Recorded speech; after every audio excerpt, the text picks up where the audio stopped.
Alright, so what's up mga kaibigan, no? Panibagong vlog at panibagong episode na naman tayo ngayon. Woo! So, andito tayo sa Nivier. Ito yung street na to, Nivier ang tawag dito. At papunta naman tayo sa sa Bilogo, pero sakop din siya ng barangay Bayan ng Taysan. Ayan.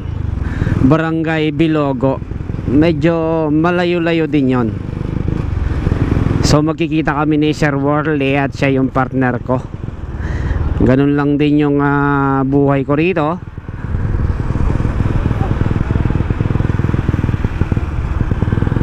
At sinasamahan ko lang ng vlog habang papunta ako sa aking destinasyon. Ayun, ay gumana yung ating yung ating GoPro. Yan, shoutout muna sa lahat ng subscriber and followers natin. Maraming salamat. Yan, lumabas na tayo. Nakiran lang tayo. Yan kasi may cut off hanggang alas 10 lang pwedeng dumaan. Ano, Nivier. Okay?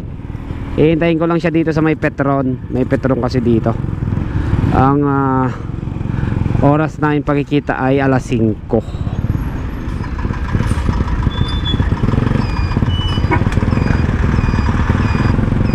Huwag ka nang lumusot. Tara, Sir Worley.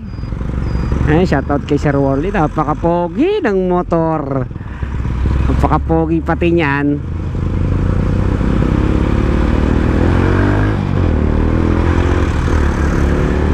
So, medyo malayo-layo yung guys na naman. Puro Taysan yung ating takbo pag weekdays. Puro andon yung liga kasi araw-araw doon yung mga liga. Maraming salamat kay Doc Oman at saka sa Libros Family syempre.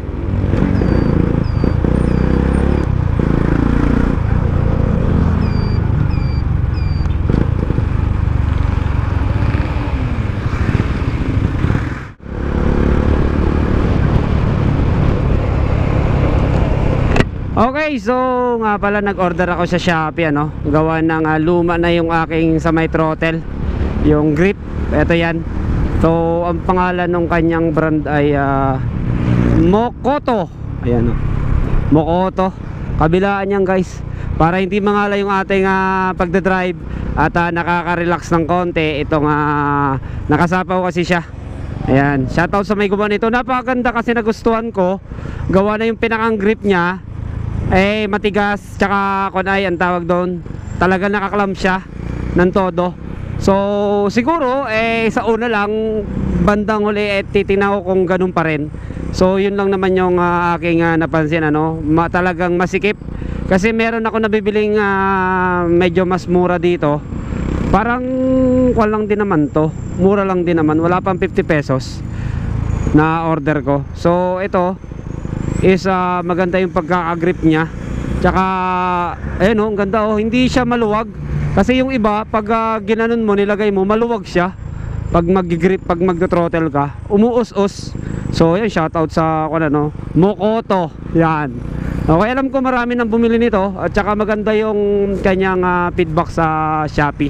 Sa Shopee lang natin nabili to.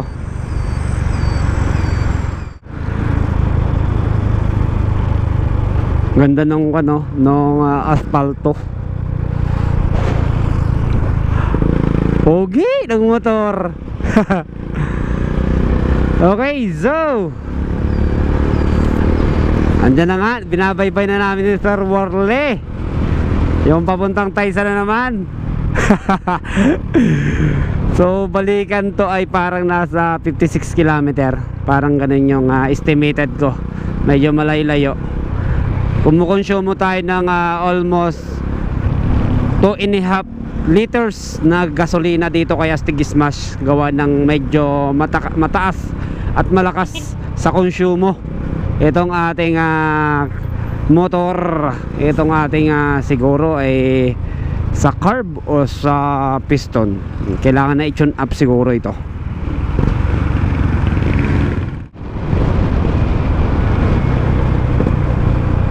Okay, so shoutout muna natin ang VMAX. Ayan yung gamit nating pipe Beambox Racing, ya, sa mga gustong mag-order, gusto magpakabit, dyan lang sa 01 Moto. I-check nyo lang sa Facebook page ang 01 Moto.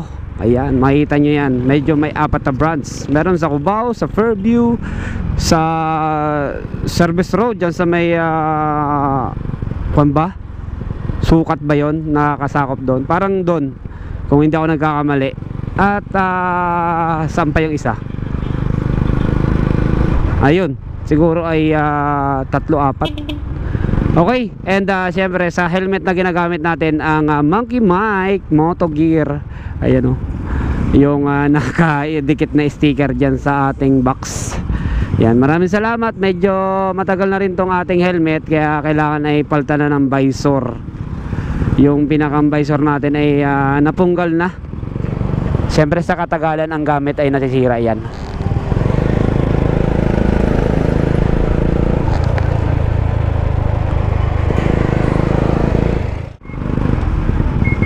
Okay, dito na tayo sa Rosario. Dito tayo sa intersection. Medyo traffic dito gawa ng ano. Uy, ba't pinag-go? Teka lang, may ambulance kasi. Sige, tuloy. Ang pogi mo naman! Sana all! Dito, sa ilalim.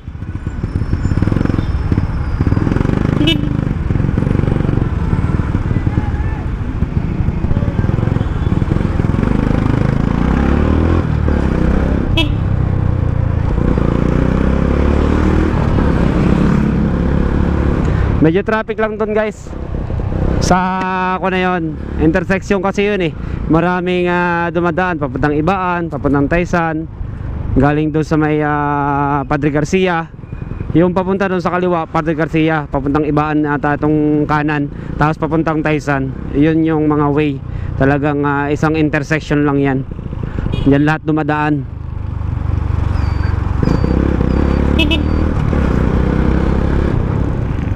Okay, so alam ko ito na yung poblasyon. I think so, hindi ko naman kabisado gaano dito pa sa Taysan eh. So dito tayo kakaliwa sa gawi dito.